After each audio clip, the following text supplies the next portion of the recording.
안녕하세요. 이장호 교수입니다. 이번 시간에는 한국 경제의 발전 과정에서 탄생한 한국형 혁신, 즉 K-이노베이션에 대해 설명드리겠습니다. 특히 이노베이션이 한국 경제에서 차지하는 중요성과 역할에 대해서 설명하고자 합니다. 현재 한국 경제는 세계 10위권의 경제 규모로 성장했습니다. 그리고 최근에는 코로나 팬데믹 위기에도 비교적 선방하고 있다는 평가를 듣고 있습니다. 그 이유를 살펴보면 한국 경제의 구조가 건전하거나 균형적이기 때문이다 라기보다는 혁신, 즉 이노베이션이 제대로 작동했기 때문에 가능했다고 평가할 수 있습니다. 일찍이 슌페터는 경제 발전의 원동력은 이노베이션이다 라고 했습니다. 기술 혁신에 의해 보다 앞선 단계의 경제로 발전하는 역동적인 모델을 강조한 것이죠. 즉, 경제 발전은 오로지 혁신에 의해 이루어진다 라고 본 것입니다. 지난 60년간 한국 경제의 눈부신 발전 역사를 보면은 한마디로 모방에서 혁신으로라는 말로 요약됩니다. Imitation to Innovation으로 이제 요약할 수 있다는 것이죠. 경제 발전을 시작한 1960년부터 80년 중반까지 약 25년간 한국 경제는 외국 기술을 단순 모방한 시대라고 할 수 있습니다. 하지만 한국 경제는 1980년 중반 이후부터는 혁신의 단계로 돌입하게 됩니다.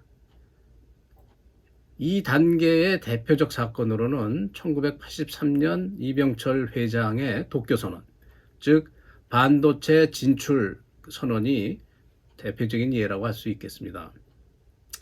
그러나 여전히 부족한 국내 기술 능력 때문에 외국 기술을 창의적으로 모방하는 단계에 아직 머물러 있었습니다.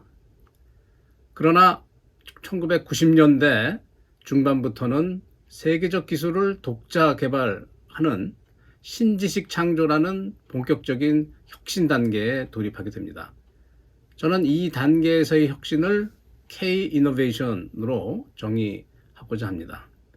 혁신의 세대로 치면은 이제 2세대 혁신이라고 할 수 있겠습니다. 이때 대표적인 사건으로는 우리가 잘 알고 있는 삼성전자 이건희 회장의 신경영 선언을 꼽을 수 있겠습니다. 즉 세계 시장에서 가장 앞선 즉 퍼스트 무버에 도전하겠다는 혁신의 단계로 이제 돌입한 것이죠. 이 시기에 특히 1994년의 통계 기준을 보면은 국가 전체 R&D에서 민간 부분이 무려 84%를 차지합니다. 이는 90년대 중반 이후부터의 혁신 활동이 민간에서 주도되었다는 사실을 보여주고 있습니다. 즉 모방의 단계에서는 정부 주도의 정책들이 매우 중요하지만은 이후 그 혁신 단계에서는 역시 민간 기업, 민간 혁신가의 역할이 중요한 것이죠. 지난 60년간의 한국 경제의 혁신 역사를 정리하면 앞에서도 설명했듯이 1세대와 2세대로 구분할 수 있습니다. 1세대로 구분된 창의적 모방의 단계에서는 우리가 알고 있는 대표 상품으로 개인용 컴퓨터, 반도체 메모리 칩, 비디오, 자동차 등을 이제 꼽을 수 있습니다. 이런 산업에서는 2위에서 10위까지 정도의 국제 경쟁력을 갖추는 그런 성과를 이루게 되죠. 다음으로 2세대로 구분되는 신지식 창조 단계에서는 한국형 혁신 모델, 즉 K-이노베이션이 탄생하게 됩니다. 신지식 창조라고 할 수 있는 이 혁신 단계에서는 삼성전자와 같은 메모리 반도체에 1등하는 이런 제조 대기업, 그리고 IT 부분에서 많은 활동을 하고 있는 벤처 기업들이 대표적인 혁신 주체라고 할 수 있습니다.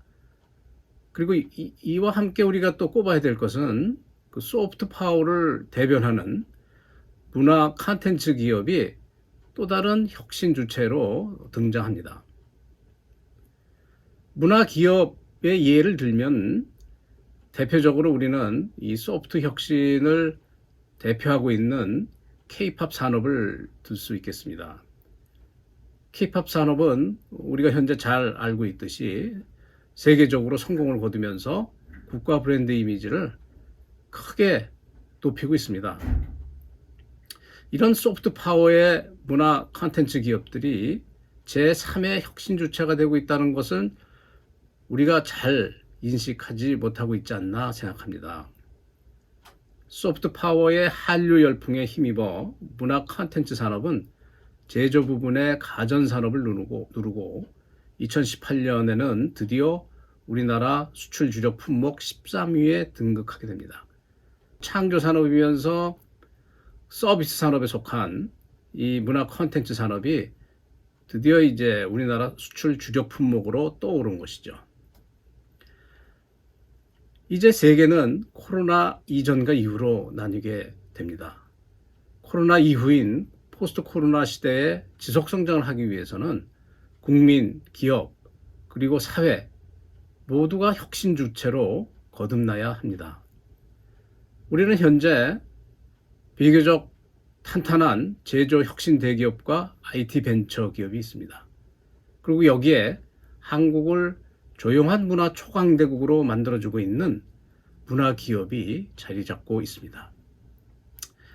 그래서 결과적으로는 우리는 제조 부문, 또 IT 부문, 그리고 문화 부문이라고 하는 세 가지 영역에서 잠재력을 모두 갖추고 있다고 평가됩니다.